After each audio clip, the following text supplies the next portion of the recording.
ജനം വാർത്ത ശരിവച്ച SIT ശബരിമലയിൽ നടന്നത് കൂടുതൽ സ്വർണ്ണ കവർച്ച. പ്രഭാമണ്ഡലത്തിലെ സ്വർണ്ണമടക്കം 7 പാളികളിലെ സ്വർണം കൊള്ളയടിച്ചു. പ്രത്യേക അന്വേഷണ സംഘം കോടതിയിൽ സമർപ്പിച്ച റിപ്പോർട്ടിലാണ് ഈ ഞെട്ടിക്കുന്ന കണ്ടെത്തൽ. അതേസമയം കേസ് അന്വേഷണത്തിൽ പുതുതായി നിയമിച്ച ഉദ്യോഗസ്ഥന്റെ CPM ബന്ധവും പുറത്തുവന്നു. ശബരിമലയിലെ പ്രഭാമണ്ഡലത്തിലെ സ്വർണവും കട്ടിളപ്പാളികൾക്ക് മുകളിലുള്ള ശിവരൂപത്തിലെയും വ്യാളീരൂപത്തിലെയും പൊതിഞ്ഞ സ്വർണവും കടത്തിക്കൊണ്ടുപോയി എന്നാണ് അന്വേഷണ സംഘത്തിന്റെ റിപ്പോർട്ടിൽ പറയുന്നത്. കേവലം ദ്വാരപാലക ശില്പങ്ങളിലും കട്ടിളപ്പാളികളിലും ഒതുങ്ങുന്നതല്ല കേസിന്റെ വ്യാപ്തി, അത് വലുതാണെന്നും അന്വേഷണ സംഘം റിപ്പോർട്ടിൽ പറയുന്നു. 7 പാളികളിലെ സ്വർണ്ണമാണ് കൊള്ളയടിച്ചത്.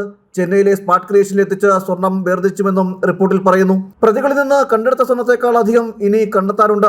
അതിനായുള്ള അന്വേഷണം നടക്കുന്നതായും അന്വേഷണ സംഘം റിപ്പോർട്ടിലൂടെ വ്യക്തമാക്കുന്നു. ശബരിമല സ്വർണ്ണ കവർച്ചയുടെ വ്യാപ്തി വളരെ വലുതാണെന്നും കൂടുതലിടങ്ങളിലേക്ക് സ്വർണം കടത്തിയിട്ടുണ്ടെന്നും ജനം TV 1 മാസം മുമ്പ് തന്നെ വാർത്ത നൽകിയിരുന്നു. ഇത് ശരിവെക്കുന്നതാണ് അന്വേഷണ സംഘത്തിന്റെ റിപ്പോർട്ട്.